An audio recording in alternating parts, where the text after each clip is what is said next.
What's up, college football fans? Gamecock Chuck coming to you today doing a little preview and prediction video for the Capital One Orange Bowl that takes place this Friday, December 31st at 7:30 p.m. on ESPN. Before I get any further, do me a favor, give me a like button, give me a like on this video, smash the notification button, that way you get notified. Subscribe to my channel if you ain't already subscribed. Also, share this video with any college-loving football fan out there. And also drop a comment below. Let me know what you think of this video, my content, and anything else. Let's go ahead and jump into this video. You know, this is a game of two very good programs, very good teams this year. Both teams coming in here with a 12-1 record. Number 3, Georgia, is coming off of a very disappointing beatdown to Alabama in the SEC championship game. And Michigan is coming in here, number 2 in the country, coming off of a very impressive win against Iowa in the Big Ten championship game. Georgia is a 7.5-point favorite coming in this game. And according to the ESPN FPI Football Power Index, they have a 67.6% chance of winning the game.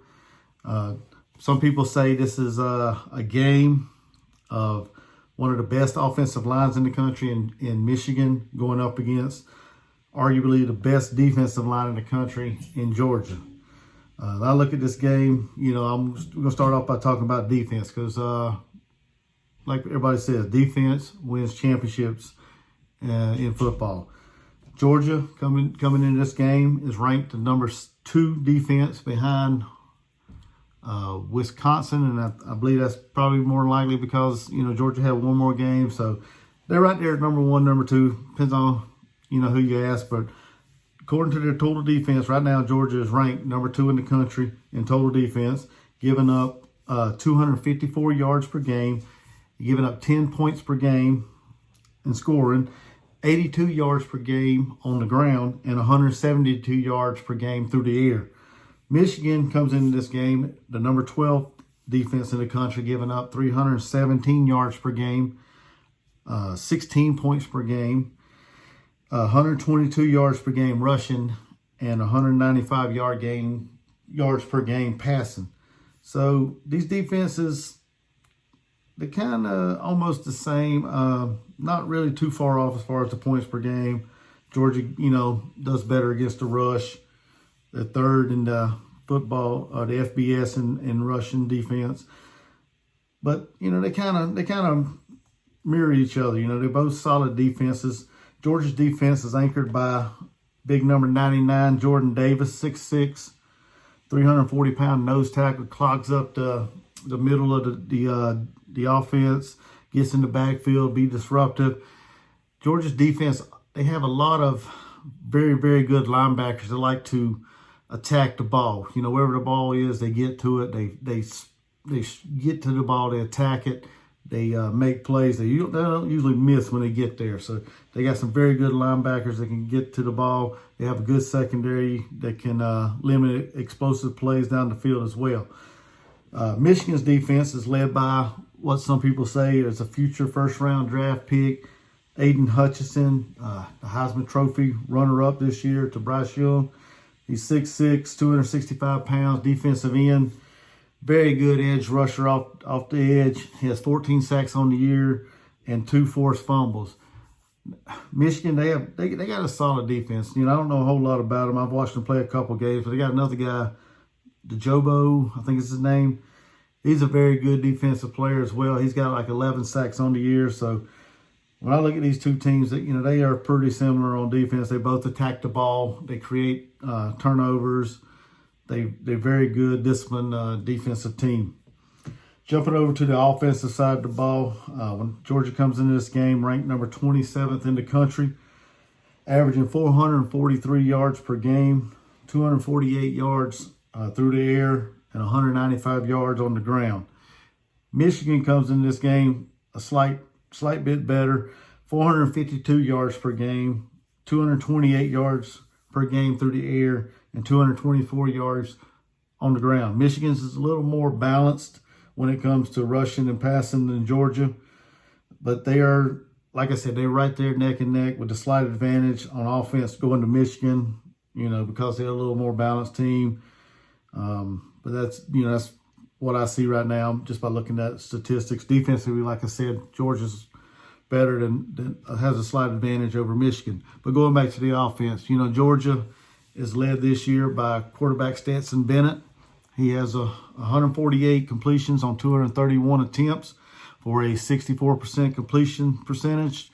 He threw for 2,325 yards, 24 touchdowns, and 7 interceptions. Pretty efficient quarterback right there. Does not make a whole lot of mistakes as far as, giving the ball to the other team. But he has been known once he gets rattled to make mistakes. But we'll talk about that later. Running back, Georgia, they have like a running back by committee kind of room. They're led by Zamir White. He has 135 carries on the year, 718 yards, 10 touchdowns. He averages 5.3 yards per carry.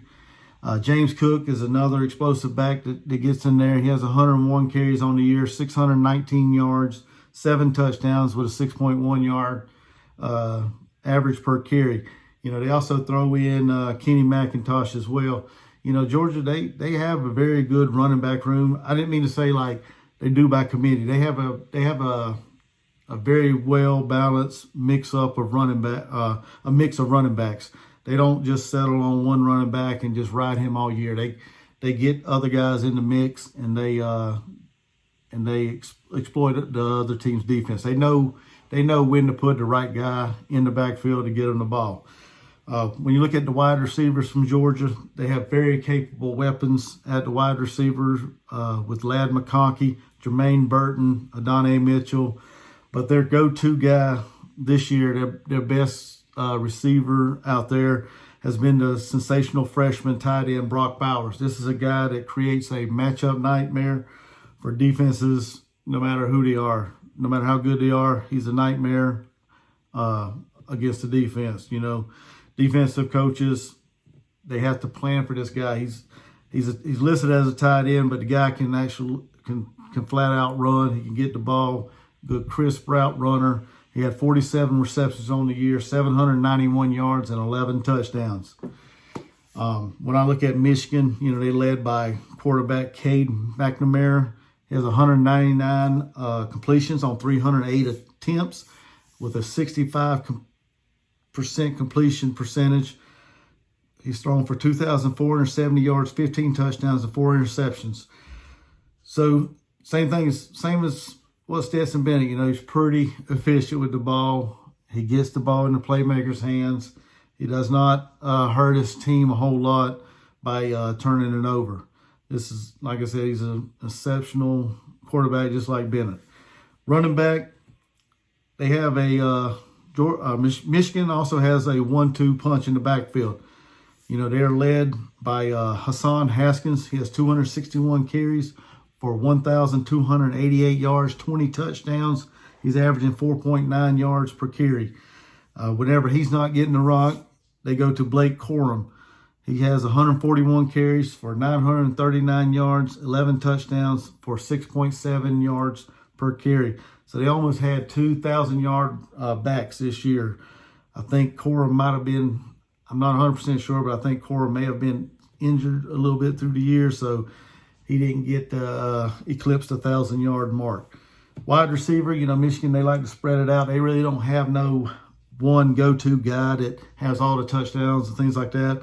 So they have numerous receivers, but their go-to guy or the guy that's leading their room in receptions and yards is Cornelius Johnson, very, very athletic wide receiver. 38 receptions, 609 yards, 3 touchdowns. Michigan, like most Big Ten teams, they like to utilize the tight end. So they have 2 very good tight ends, in Eric All and Luke Schoonmaker. I think that's how you say his name. But on offense, like I said, they like to spread the ball out, get the ball to the playmakers' hands. And they're, like I said, they utilize the tight ends a lot. When I look at this game, some of the keys to the game, when I look at this game for Georgia, the key to victory, in my opinion, is defensively, they need to limit Haskins and Corum as far as going for big runs, big bursts of yards, through the game. They need to limit them as far as big gains and things. And they need to move the line of scrimmage back. The defense needs to, big Jordan Davis and company, they need to move the line of scrimmage back into McNamara's lap, disrupt him, kind of throw his rhythm off, and just limit big plays. Offensively, Georgia needs to let Stetson Bennett manage the game and not turn the ball over. They need to protect him against Aiden Hutchinson and Dejabo, the defensive line of Michigan. They need to protect him and just limit mistakes, on his part. Let him just manage the game and let Brock Bowers do what he's been doing all year long, creating that matchup and getting down the field and being explosive like he's done all year. Michigan, the key to the game for Michigan to win this game, when I look at it, defensively, they need to disrupt Bennett's timing. Like I said, they need to make him uncomfortable in the pocket, make him make bad reads, and just turn the ball over. I think that will be huge for Michigan in this game if they can do that. If Hutchinson can live in the backfield, Dejabo, if both of them two guys can create havoc for Georgia's offensive line and make Stetson Bennett uncomfortable, that should bode well for Michigan in this game. Offensively, they need to stay balanced like they've been doing all year. They need to feed the ball to Haskins and Corum and use their tight ends and Johnson, the wide receiver. Cade McNamara needs to make good decisions down the field when he's going to his receivers. It's going to have to be a very, very well ran offensive performance from Michigan in this game, in my opinion. Coming into this game, the SEC is 15-7 versus the Big Ten in bowl games during the playoff era. And when I look at this game, like I said, this is a very, very good matchup in my opinion. I think it's a very good matchup. It should be a very well watched playoff game in my opinion. I think it's going to come down to the wire. I think the spread for this game is just a little bit off in my opinion. And with that being said, I think the SEC will go up to 16-7 versus the Big Ten in bowl games, with Georgia getting this win and my final score being 27-21 Georgia.